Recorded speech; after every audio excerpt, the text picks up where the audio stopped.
So today what I'm going to do is I'm going to talk to you about what I see as kind of some of the kind of macro shifts changing in Malaysian politics.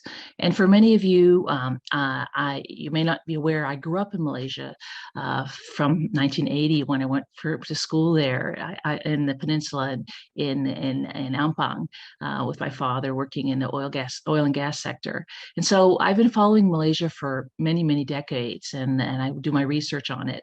And so I'm trying today to sort of offer a kind of a broader, kind of more holistic, or at least kind of pushing people to have a more holistic understanding of some of the drivers of what is happening in Malaysia and why we can, and where Malaysia is going, as opposed to looking at things just kind of in a piecemeal sort of fashion. So just to kind of start off, I think what we're looking at is a country right now that has had really significant political changes, and those changes have become very manifest. I mean, we've had 4 prime ministers in 4 years, 3 different governing coalitions. All of them now have, are new types of allies working with people who've been their political enemies for decades. We've had a growing influence of Borneo, which really began with the 2008 election at the elite level, but now what we see is much more voices from Borneo, more not only at the elite level, but more generally in the political landscape. I think in particular, they're even louder in Sarawak than they are in Sabah. We've seen a kind of really interesting transformation of civil society. We have a lot more think tanks. We have a lot more discussion of issues, not just on social media, but among people. They're talking about sensitive issues. They feel comfortable talking about them. In fact, the political and the social space on discussions, like forums like this one, really have transformed from where they would have been even 5 years ago, but especially when they would have been 20 years ago. We've also seen the emergence out of the civil society of new movements, and I'll come back to some of this in a little bit later. And we've seen a kind of shifting type of narrative of we see a lot of frustration and anger during COVID-19, especially about the lack of policy deliverables, and a lot of this is focused on elites. And this is very different, where there's used to be the conversation was a kind of zero-sum politics, us versus them. So we see these are the kind of initial sort of changes that we see. Now, I think in order to understand them, and this is where the presentation is coming, we need to figure out how can we understand this? Like, why are these things happening? What are the factors that are driving this? And in many ways, it's not one factor, it's many factors that are interconnected. And so, and this conversation really is just a beginning. There are probably things that I have left out in this conversation, but I do want to kind of look at sort of 3 sort of kind of more holistic sets of issues. First of which, we have to look at how Malaysian society itself has changed. The discussion of politics often focuses at the elite level, not necessarily within Malaysia as a whole. And here we look at issues of demography, different social structure, the changes in social structure. We also look at political shift. All right, so what's happening with institutions, what's happening in terms of the way politics is being discussed, and the substance of what we call political narratives. And also the third kind of area, which is often left out, are what are the kind of economic conditions that are changing? What sort of patterns of growth do we have? The distribution of growth. How is the economy being structured compared to the past? And these things really do interconnect, right? So for example, if we look at, as an illustration of this, we have a younger population. Interestingly, a younger population at the same time that Malaysia has an older population that is increasing. So we have these 2 demographic poles. But we have a younger population who wants to participate. Many of them want to participate in politics and have a lot more political power. But many of them are also suffering from the highest level of unemployment in terms of inadequate opportunities to the economy. And so these things kind of connect in a very different sets of ways.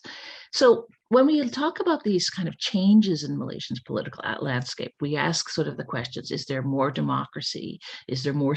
Will there be more stability? Will there be more inclusion, more conflict, less polarization, more polarization? And the answer I will say to you, this is that we're going to find all of the above. Right? It's not a simple 1 or 2. We're going to see what is happening in Malaysia is that we have cross-cutting, cross-purpose type of trends that are actually making this a much more complex polity to understand. And this is not a bad thing, but at the same time, it is a very, in some ways it's traumatic, it's stressful, because it is the framing and simple framing of understanding Malaysian politics and understanding the changes is requiring new tools, new frameworks to begin to understand it. And also to not necessarily to move away from kind of simplistic models about ethnic politics, for example, or simplistic models about everything revolving around one particular man in terms of power. We're seeing a very different and a much more complex society. And as out of that, we also see a more complex politics. So I've mentioned this issue of complexity because I think that what we often don't find is the need to realize that we need more nuance. We need to recognize that things are not all the same. And of course, all of you from here in this conversation as Sarawakians would understand that every day, because in some ways, when they talk about Malaysia, the Sarawak is very different. And there's never really an appreciation of that. This is part of that aspect of complexity. There's growing pluralism. We have had new groups that have migrated into Malaysia. They've become part of the fabric of Malaysia. And we see a kind of changes that are happening within communities. So there's this kind of myth that the Malay community, for example, is united and can be joined together, when in fact it's arguably one of the most diverse within the community itself. And at the same time, we have what was called parochialism, people looking very locally at the circumstances that they experience. And they don't see, so people in some communities, like if you're Kelantanese, or in particular, and much more so, Kelantanese are much more global. But if you're from Terengganu, they're very parochial. They tend not to leave the state. They tend not to have there is more kind of focus on family life. And so we see these differences. So in terms of the societal shifts, we begin with a kind of more holistic lens, and then we look at these issues we see political identities. Now, every time when we talk about Malaysia and the political scientists and many of my friends and colleagues will always emphasize the ethnic politics, especially the issues of Ketuhanan Melayu or the issues of the minority communities. And I think that my starting point is to realize that what we're seeing now is the impact of multiple different and political identities on shaping the landscape. That it's not just about your ethnicity. Ethnicity is important. And what we see, for example, in my analysis of GE14, that ethnicity accounted for explained 40% of why people voted. So there's 60% that actually could be accounted for other things, such as where you come from within Malaysia, your political outlooks, your gender, your generation cohort. We do see really important cohorts differences among different groups of people. These issues of religion, and this is true not just within the Muslim community, but among the Christian community, among the Hindu community, and other communities as well. And for some now, we also see the issues of sexuality being a source of political mobilization, and you can see this on social media and in also the way people are organizing and considering how they vote, and also how they participate in political life, because it's not just about voting, it's also about being part of civil society. Now, we also see when we think about these kind of shifts and factors in society is that we look at the views of elites, right? So Malaysia still remains quite a feudal and hierarchical society, but that is changing quite rapidly. And in fact, COVID-19, I would argue, is a catalyst for some of those shifts. But we also have very different narratives. So one of my observations of when I was doing research in Sabah is that the discussions of MA63, which are very important for the conversations about Borneo, Sabah, and Sarawak. But what we also recognize is that for many in Sabah, for example, MA63 is a distant concept. It's not something that is connected to their ordinary lives. So there isn't that same sort of connection. So when people talk about Sabah politics as being about MA63, in fact, for most Sabahans, or for a lot of ordinary Sabahans, perubahan. There isn't that. So we see differences in terms of citizen views versus elite views in terms of narratives and experience. Also, in looking and framing the discussions of society and politics and society is the central role of generation cohorts. Now, generation cohorts are a group of people who actually were socialized into politics at a certain period of time. So what we are seeing now is kind of people who were formed in political life during the crisis of 1969 and the debates over NEP. And so we could see individuals really kind of concentrating their conversations about that time and the way they conceptualize politics. They think about politics in a zero sum. They see the ethnic communities in a particular way, which we see in research that the younger generation of people, say in their 20s, have a really different outlook. They don't think about the discussions about NAP. They see a different role in terms of the way they view multicultural, the other communities. They see, they don't necessarily see they recognize an importance of more democratic space. They expect it, and so they push the envelope in very different ways. And while these cohorts become important because they are shaping the leaders of that generation, that experience, that socialization experience. In another talk I have given at University of Nottingham, I talked about what the COVID-19 is doing to shape a generation of leaders. And I think that we can see that we can see the impact of this historically. Interestingly enough, Ismail Sabri comes from what I consider the Mahathir generation. He came into political life when he was a university student in the 1980s. He came into join UMNO in 1987. He represents, was socialized during the Mahathir's first era in power, and it's really the more fundamental era that he was in power. And so we see these different perspectives. We also see a kind of shifts that are going in, where there's an attempt to try to move away from the polarization of opposition versus government at the elite level, but there's also people who want to move away from this this kind of two different perspectives on politics as being a kind of pushing this more bringing down politics, using this politics of wanting to take down the other.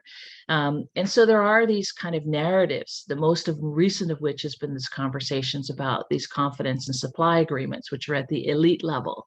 And so this is also a kind of societal shift, is how can you move away from this kind of deep political polarization, how people vote, how they see the different spectrums, to a kind of different kind of seeing a move towards a different paradigm. We see more of the polarization perspectives in society than we and among kind of tactic of political elites, of which they're having to grapple with in this period of time.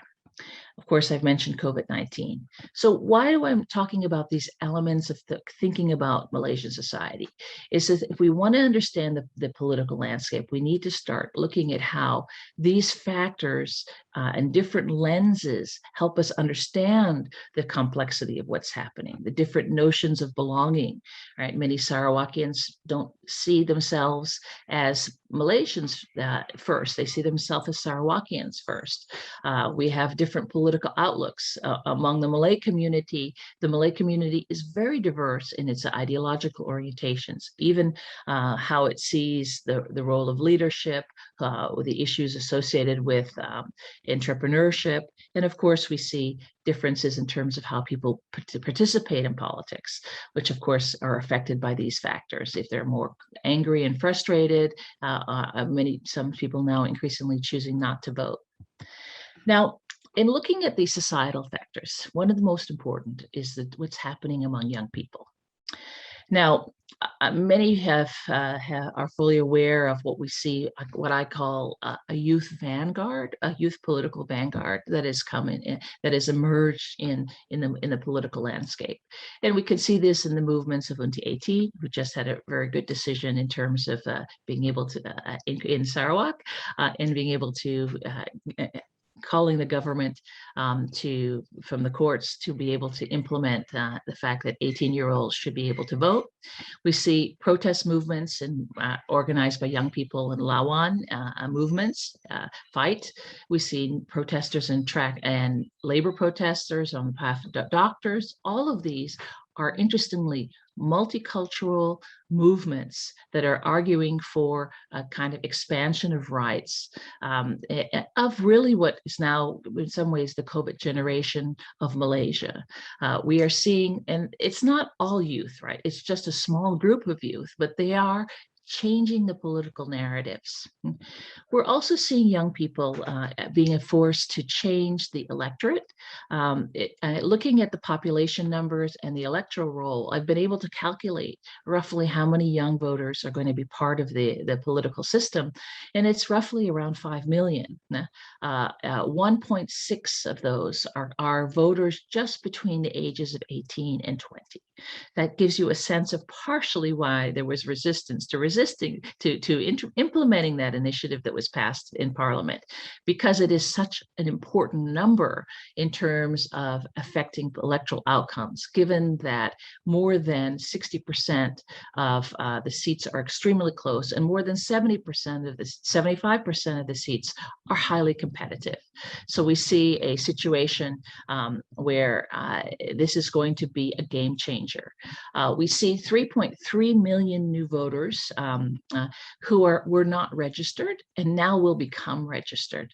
And this is just of young voters, right, that I'm speaking about. So essentially what it means is that with these political changes is that 1/3 of the electorate will be impacted. And this is going to give a much more important power to young people. We also see is this kind of interestingly a generational clash about how young people view older voters and older people who are controlling the political narratives and not making way. But this is even in terms of the job market and others. You can hear these conversations about boomers and especially for those in their 20s doing things in very different ways in terms of, for example, seeing things more visually as opposed to seeing things through written form. And we do see these interesting generational clashes that are emerging, which are in turn also shaping the way people actually carry out politics. We can see that this is through social media and the use of social media, the use of visuals, for example, as part of the changing political landscape. Now, I took a few moments to kind of do a bit of calculations that I thought you might want to be interested in, which is to look at how many voters are going to come in based on population numbers, based on the UNDI 18. So we can look, for example, at Sarawak, and it's 150,000 young people between the ages of 18 and 20. This is not a small number for the Sarawak election when it eventually gets held. But the ones this is the slide on the right is the chart on the right is the more interesting one. And what is fascinating is how few Sarawakian voters, young voters, have registered. Only 1 out of 5 is actually registered. And this is voters under the age of 30, which shows that there is going to be impactful potential reservoir for change if it is captured and mobilized when there is auto registration and in that area. And of course, I think this will be, I'm not sure that we're going to see the auto registration part implemented before the next election, but it gives you a sense of what the numbers are in terms of areas. Now, of course, we have most of those who are not registered or in Selangor, but it's the ratios in some of the states are really, really high. For Sarawak being one of them, and Sabah being another, in terms of the younger participation that has not become part of the political life in terms of voter registration. And that is going to change as part of a kind of real aspect of the changing landscape.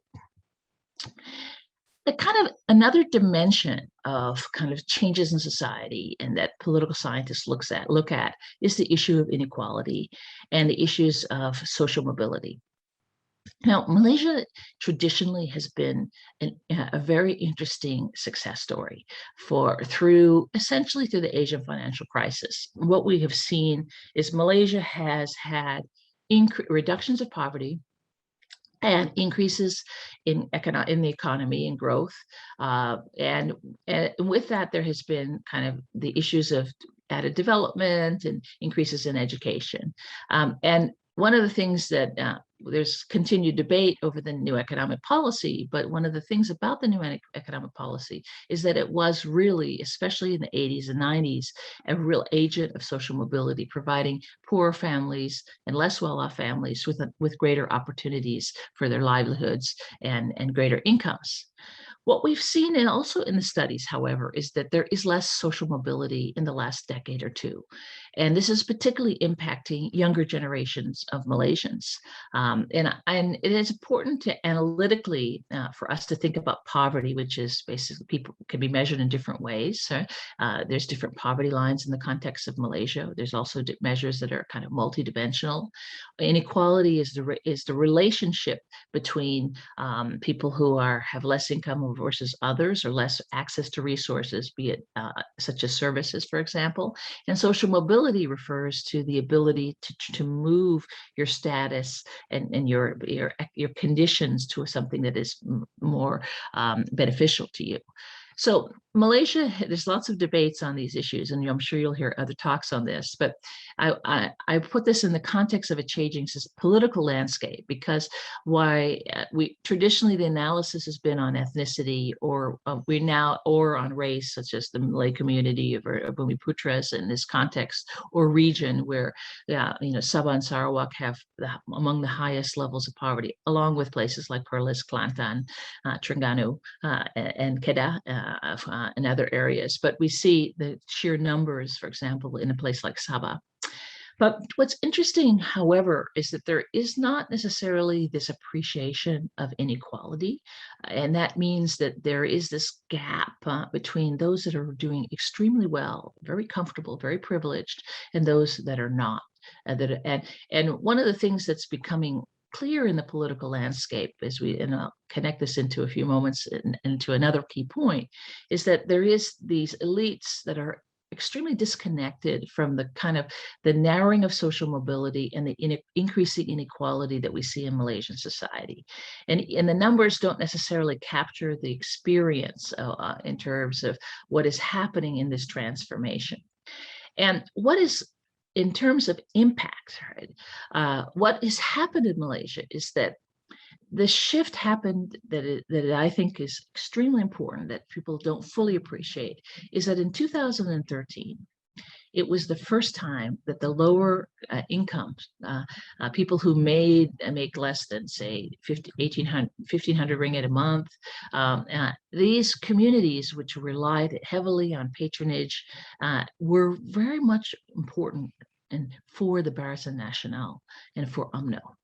And because of rising economic costs and others, we saw a shift. So we see this, for example, in the voting patterns in Felda areas, or in places like Sarawak and places like Sabah, places such as, in different states in the heartland areas.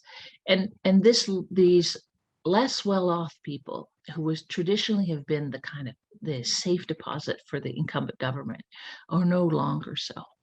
And they were going to be extremely important in determining where they go in this period of time of greater economic insecurity, with a kind of an inadequate social safety net for Malaysians. And this is something that I think is an important dynamic of what is happening in Malaysia, is because we have not adequate opportunities for social change. The traditional political base that capitalized on those less advantaged now can no longer have that same level of security. A third kind of shift that we see in society that I've mentioned earlier, but I want to expand further, is what's happened in civil society. Now, civil society is a concept that refers to organizations and networks and connections among people in a society. And they are usually connected towards engaging with others. And if arguments run that if you have a strong civil society, that you have a strong democratic system. You have, and this helps because it helps to build social trust. It provides kind of a conduit for political communication. And what has happened to Malaysia is that we now see an extraordinarily robust civil society. So, 5 years ago, you would not have the environmental movement that you now start to see across Malaysia in a much broader kind of way. Yes, there were environmental activists, but they weren't necessarily those that were seen to kind of change the discussions, to talk about issues of climate change, make connections. We see civil society organizations such as this one in places like that traditionally had much more narrow organizational frameworks and collectives. We see local communities, be it food banks, be it WhatsApp groups that become very important for trust relationships. And of course, we see this plethora of think tanks and others. And this is quite a profound change that is happening in Malaysia. And with that, it has meant that there's much more people's empowerment because social networks have strengthened. Yes, there's still distrust. I'm not saying that things have not completely changed overall, but the government is seen less as a solution to the issues. So your relationships, for example, people are joining political parties less because they're joining other organizations. And we can see this in the data. And there are organizations that are what you and I and others may consider as civil, others may consider uncivil. So there are still organizations that are ethno-nationalist or exclusionary, that are seen as advocating for less rights for others, coinciding with civil organizations. But this is part of the kind of the complexity and the diversity that we see. If we were talking and doing analysis in the 1980s, we had studies about women's groups or sort of religious groups like ABIM were coming up, and these and things like Aliran and Penang, and there would be no discussions of groups in Sabah or others. And I intentionally put the organization Bersih here in my picture is because this is also passé in the sense that there's so many other reform groups and discussions, and that Bersih is now including over 100 different NGOs as part of their network, which is now expanding, and this is true of other groups as well. And the impact of this is that the ideas for policy solutions are not necessarily coming from government. They're coming from the society itself, coming from the think tanks, coming from the discussions, especially on key areas such as the environment, discussions of social change, discussions of the different types of laws. So for example, the anti-hopping law was something that was being discussed in society, in civil society first, before it moved to the politicians. And so this is what that means, is that the center of government, the executive, is being the kind of the dominant arena actor in the political life, is now no longer the same dominance that it had in the past. And that is an important change. Now I turn to political shifts. And of course, this is an initiative about leadership. And I'm sure you just saw discussions by Gorbachev in the video and others. I think you will be hearing much more about this in other sessions. But I think it's useful to kind of talk about what are we seeing in the kind of the political landscape right now involving leaders. We see the persistent role of dominant political personalities, Lim Kit Siang and Mahathir, pictured here, Anwar Ibrahim, Najib Razak. All of these are very prominent. In the case of Mahathir and Najib, they were former prime ministers that are still active in political life. But what's interesting in the last few years, and last year especially, we are seeing that their status as being this kind of senior leader is not quite the same as it was in the past. Among their followers, yes, but I'm talking about among those that see things in a kind of looking and recognizing that the role of leaders and giving them a sense of respect and appreciation, that is shifted. There's much more criticism, and it's not just partisan criticism, it's general citizen criticism of the fact that there needs to be new leaders that are emerging, and there's been increasing pressure for these leaders to leave the political scene, to move on. And I think this is an interesting dimension. Now, where does this come from? It comes from the demographic shifts. It comes from the normative shifts that are happening in terms of values. It is also coming from failures of leadership in terms of being able to accommodate the different realities that Malaysians are experiencing, especially during COVID-19. And of course, importantly, it comes from the failures of the leaders themselves in terms of, they cannot. It used to be a time when leaders would speak and people would sort of, take these, what they say with a lot of substance. Now people just tune out, or they they're immediately critical more. Not everybody, some still people accept it, but there is this way to think about leaders, and senior leaders have shifted, except of course among their core supporters. Now, but what has happened is that this bottleneck in leadership that exists in the political landscape, where senior leaders continue to stay on the stage, and this has prevented the emergence of new leaders to come up. Now, one of the most interesting changes about Ismail Sabri's taking over the government and becoming what I call the PN 2.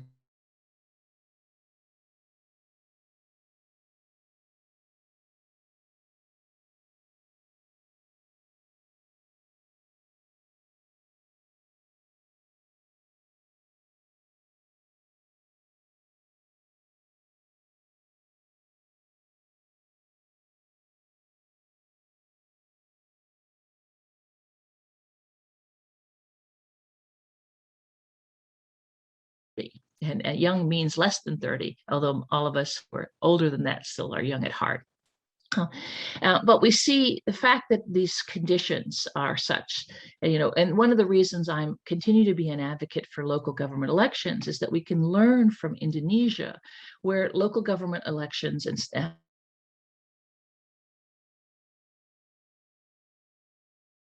into Indonesia that brings fresh ideas, fresh approaches, which we haven't seen in the context of Malaysia as yet, although we do see them on the horizon, and I hope many of you among them are part of that.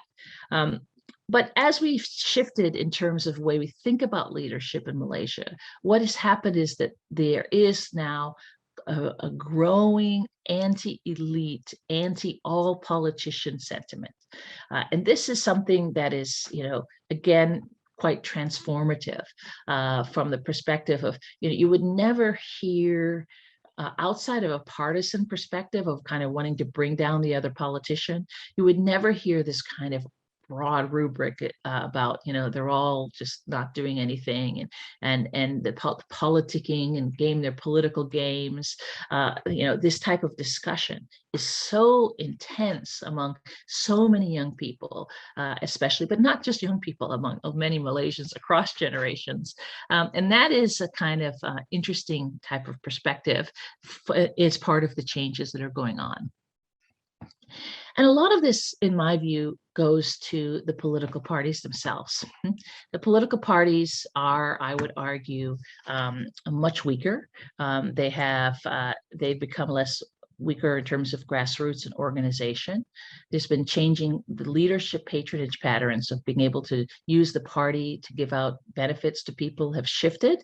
And we see poor leadership within political parties, such as that, for example, in UMNO, which has contributed to the deep fragmentation of that party. We see equally important is what parties stand for is not so clear, especially when they join with their enemies, right? And their political opponents, which they try to, so it's very much personality and elite or driven as opposed to what the party is holistically. And of course, this has had an impact on the changes in the way coalitions are changing. So it's also both a cause and an effect, with people working together. We see less inclusions within political parties, and as a consequence, we see the emergence of new political parties to fill the gap. Warisan, for example, emerged in Sabah. Muda is trying to be registered in the context of Malaysia. I wanted to give you a quick example of kind of what I see is how political parties have weakened. So of all the political parties, well, we could argue that PAS, the Islamist party, is probably one of those that has the strongest political identity in connecting to introducing a more conservative brand of Islam. But in fact, what is interesting is as it's become a part of the national government, been seen and exposed as being political animals, willing to change its positions on things like Undi 18. What we've seen is that they have, there has been also a recognition that they had no longer operate the moral high ground on issues of religion.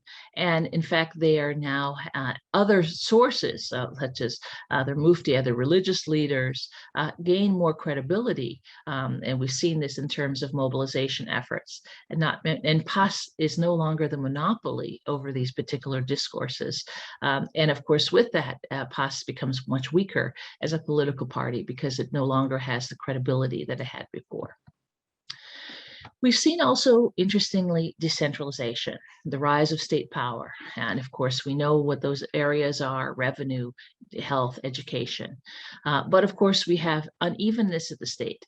You know, one of the things that's so important about this initiative is that we see the building of leadership in Sarawak. And this is not just something that's new, it also has more grounded in Sarawak. The civil service and others has leadership programs. This is not the case necessarily in Sabah. So Sabah has capacity challenges, even though their people are extremely capable. It's just not had the same sort of training ground as the past. And we see, of course, the prominence of state royalty in certain states. And of course, this decentralization is contributing to what we see as that fragmentation that I spoke about earlier within the political process. But it's also contributing to the empowerment that we're seeing in the political process. We have changes in political narratives that, you know, traditionally Malaysia has been analyzed as being polarized. So there's people who have positions on issues of race and issues of religion, such as the role of political Islam, the issues of reform, should we have them or not, or whether or not, and also issues of region, such as the issues of Borneo, for example. We now, as I mentioned earlier, the strengthening of state nationalism, but it's interesting that the video today was on the Russian Revolution, and I was thinking about it when the video about what this is happening in the context of Malaysia is that we're now seeing the rise of the left, the narrative about elites, about class issues, about a new social contract that is becoming very evident in many of the discussions, especially among young people, but not exclusively. And so we're seeing a kind of this combination, right? This resilience of ethno-nationalism, the kind of discussions of NEP, the Ketuhanan Melayu, this idea that, you know, you need the all Malay government, which of course, as I would reflect, as a kind of Mahathir impact as well, of extending NEP. At the same time, we're also seeing narratives of more multiculturalism, more ideals of a kind of cohesive, inclusive type of Malaysia, coexisting. And one of the shifts in the last year is that the more that we see, again, the rebirth of the multiculturalist ideas, of which some of that supported Pakatan Harapan in 2018, and then was squashed with the kind of rise of ethnic politics, identity politics. Now we see, again, a recalibration of a multiculturalist narrative. So these are interesting dynamics of these two things coexisting. And of course, you know, again, I said earlier that we need to move beyond just thinking about race, but I think that it's useful to realize that there are multiple racialized issues of narratives. There has also been a move in the way political Islam is being discussed, right? So traditionally it's been focused on hudud laws or Sharia, but now the focus is much more on changing governance and behavior within government, such as the regulation of alcohol. And this is going to be a very much more contentious point of arena because many of those within who are advocating for this agenda don't have the same credibility among their core supporters. So they're going to be pushing for some of the more transformative elements, which will be able to have concrete deliverables. So we're going to see conflict that's going to come out of these narratives, of which, and many of those are being pushed by not even the party themselves. Now I'm getting to somewhere to time, so I should begin to start closing up. But I have two other key points I wanted to raise, and that is, and that has to do with the economy. We've talked about some of the kind of political changes and societal changes that have political impact. But I wanted to sort of say two sort of, again, flags that come up, is that I think that a lot of Malaysians do not fully appreciate that Malaysia has had a declining comparative position. And part of that has been exacerbated by COVID, but it has also been something that is more fundamental, that people would argue that goes back to the issues of a failure of economic reform from the 90s. And this means that, what Malaysia has challenging with is that it has a weak revenue position to be able to address the needs of its society. The debate over GST is a good example of some of the challenges there. Policies continue to be more reactive as opposed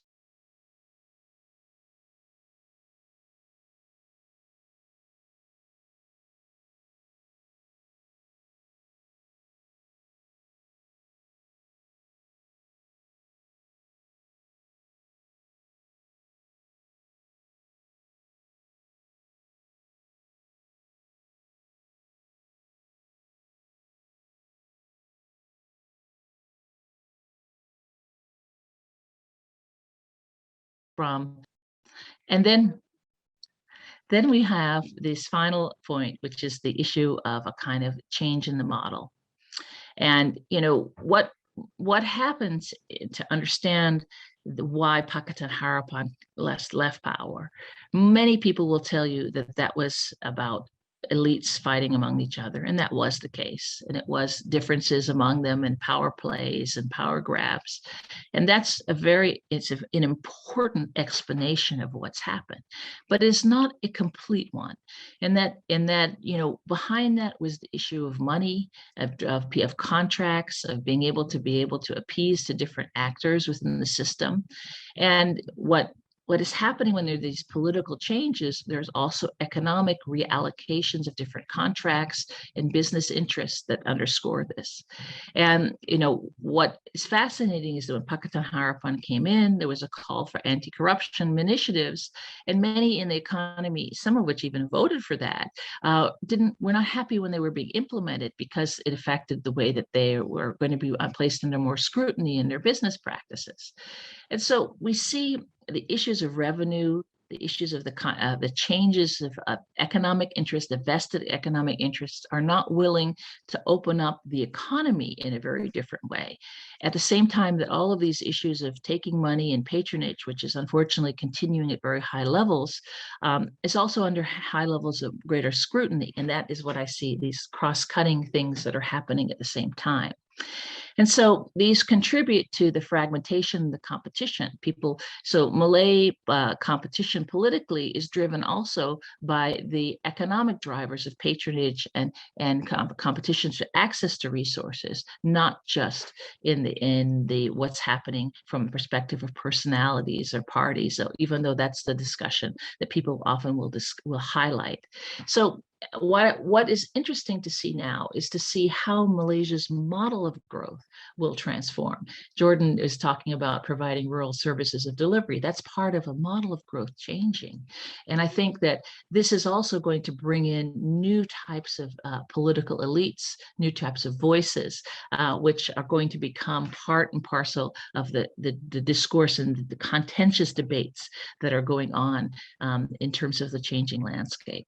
So let me conclude, and I've gone on a bit too long, but let me just conclude here that what we're seeing is these different confluences of forces. we see greater democracy, we see continued persistent polarization, and we see instability. These things are going to become the norm. Even as there's likely to be, I believe, under the current government, which is a very weak government, attempts to continue to arrest people and others. But that's still going to be equally, while those arrests happen, quite strong reactions from society itself, which is this, again, countervailing forces. We're going to see continued fragmentation and a more demanding electorate that in many ways knows what it wants and more than the society or the leaders do, but at the same time also doesn't necessarily provide the solutions for what they want. And that is the real kind of, people are aware of Malaysia's challenges. So the question is what are the solutions for those challenges and whether or not they can be implemented? Really difficult issues. And of course, I still stand very strongly in the sense of offering promises of hope. In Malaysia, I see things emerging. I am not one that buys into these things, that things are going down the drain, because as many people, by the way, older generation of people, because they think about these things from the past to the present, and they're worried about the trajectories. And yes, there are legitimate reasons to be worried, but I also believe that there are also reasons not to be worried. And so I continue to have hope, and I hope we have a good conversation about where those avenues could be. Let me close now. Thank you so much.